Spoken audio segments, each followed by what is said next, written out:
Olá, sou a professora Gabriela, estou aqui mais uma vez para a nossa aula de língua portuguesa pelo Sistema de Ensino Uniavan. Hoje o nosso tema é Meu Amigo Bicho. Começamos observando a imagem que tem na página 28. Vejam que temos uma menina com um animal.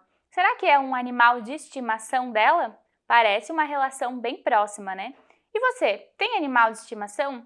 Quais cuidados devemos ter com os nossos animaizinhos?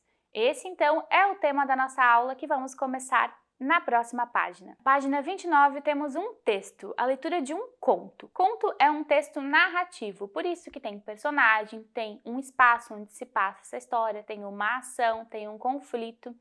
Façam essa leitura então e tentem descobrir qual é o problema que está por trás dessa história. Após a leitura, na página 30 temos questões de interpretação deste conto.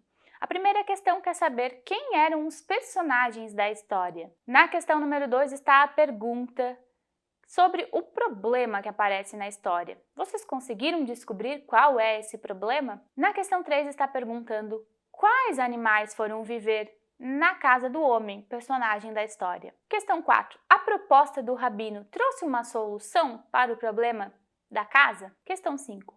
Qual foi a lição que o homem aprendeu com o sábio? Questão 6. Vamos reler um trecho do texto completo que nós lemos antes. A que situação incômoda o homem está se referindo nesse trecho? E qual o sentido da expressão que está destacada nesse trecho? Seguimos os exercícios na página 31. Na questão 7 temos mais um trecho do texto para reler. Façam essa leitura com calma. Vocês observaram que no trecho temos algumas palavras em destaques. Essas palavras se referem ao homem e ao porco.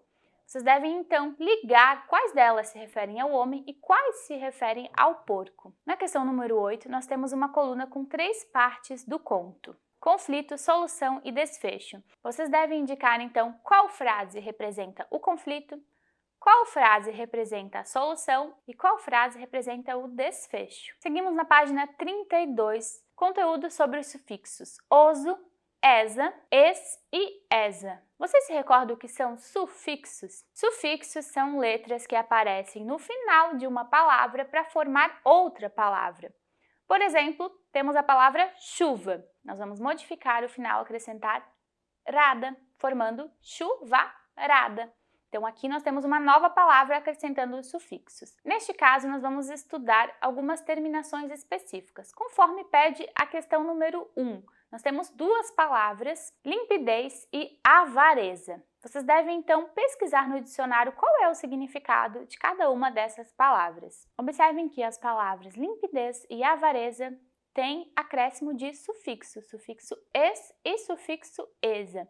Nós usamos esses sufixos es e esa em palavras que são derivadas de adjetivo, ou seja, quando nós formamos uma nova palavra a partir de um adjetivo. Vejam os exemplos que tem ali na página. Pureza. Nós formamos uma nova palavra a partir do adjetivo puro. Frieza, derivado da palavra frio. Invalidez, derivado da palavra inválido. Honradez, derivado da palavra honrado. Todas essas palavras, então, foram derivadas de adjetivos, formando novas palavras. Vamos ver mais exemplos nos exercícios a seguir. Na questão 2, nós temos um quadro com algumas palavras, alguns adjetivos.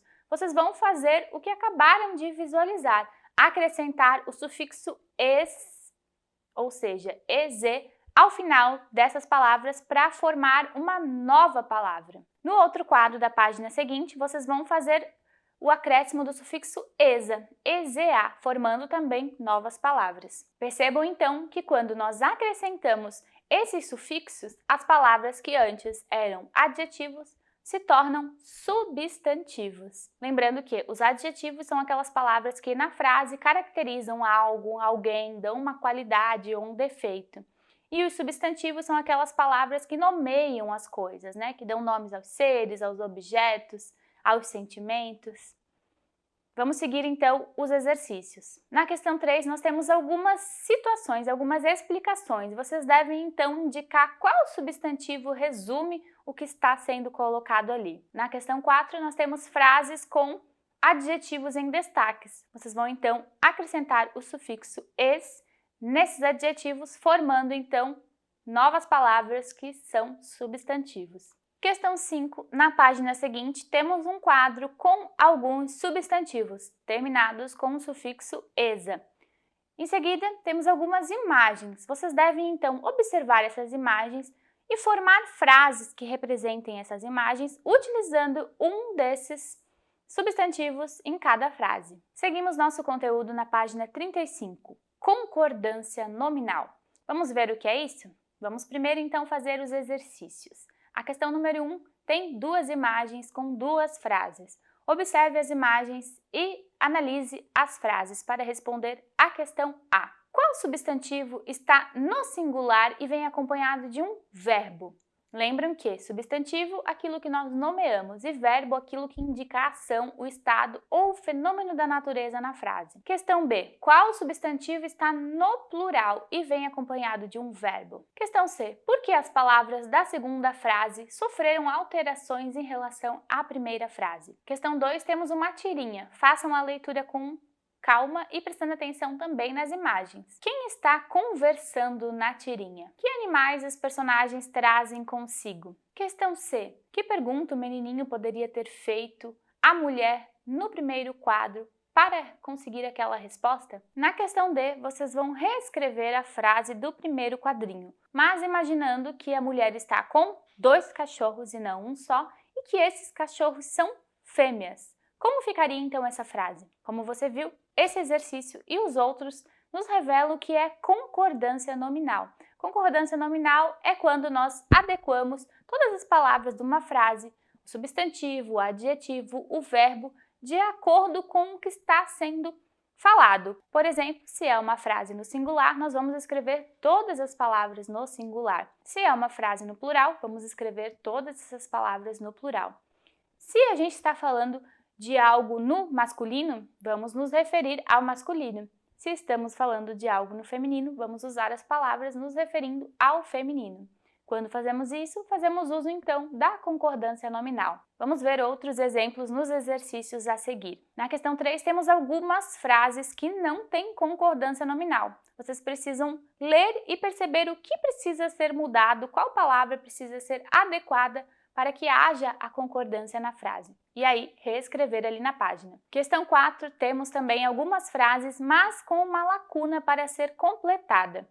Ao final de cada frase, temos um adjetivo entre parênteses. Vocês vão, então, colocar esse adjetivo, adequando a escrita desse adjetivo para se encaixar com toda a frase. Seguimos na página 37 com uma leitura. Vocês já perceberam que os animais são os temas da nossa aula. Aqui temos mais um texto sobre animal. Dá até para imaginar sobre qual animal é observando a imagem, né?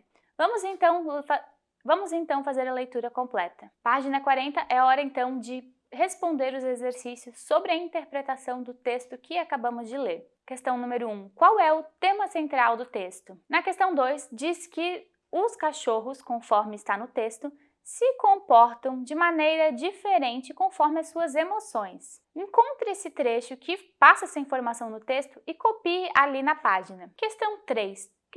Para que serve esse texto que você acabou de ler? Questão 4 quer saber como que começou o processo de domesticação. Questão 5, temos um trecho do texto para reler e depois responder qual era a ideia por trás desse estudo que está no trecho. Questão 6 quer saber a sua opinião sobre o que o autor pergunta ao final do texto. Se você se identifica agora mais com um cachorro, responda e justifique. Seguimos na página 41 com mais algumas informações sobre os cachorros.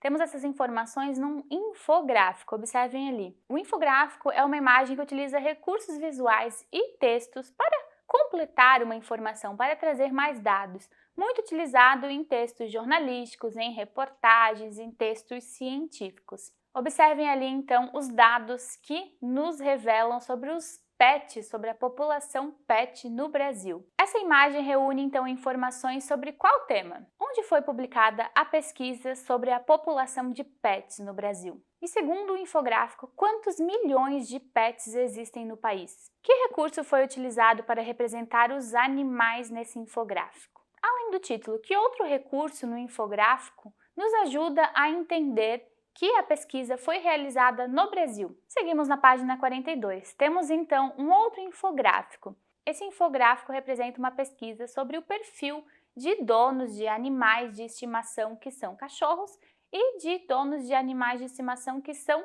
gatos. Observe então atentamente esses dados para analisá-los. Seguindo na página 43, nós temos algumas perguntas sobre esse infográfico e depois uma proposta de fazer uma pesquisa sobre esse mesmo tema. Vocês podem fazer essa pesquisa com os familiares, com colegas, com amigos, com o intuito então de descobrir o perfil de quem vocês conhecem sobre os animais de estimação que eles têm. Sigam todas as orientações que tem ali na página 43 para fazer esse trabalho. Depois de fazer sua pesquisa, vamos para a página 46 com 2 dicas de livros que falam sobre os animais, que foi o nosso conteúdo desta aula. E por fim, vocês seguem na próxima página para fazer os exercícios de revisão de tudo que nós vimos até aqui nos bancos de dados. Eu encerro nossa aula aqui e vejo vocês em breve. Tchau!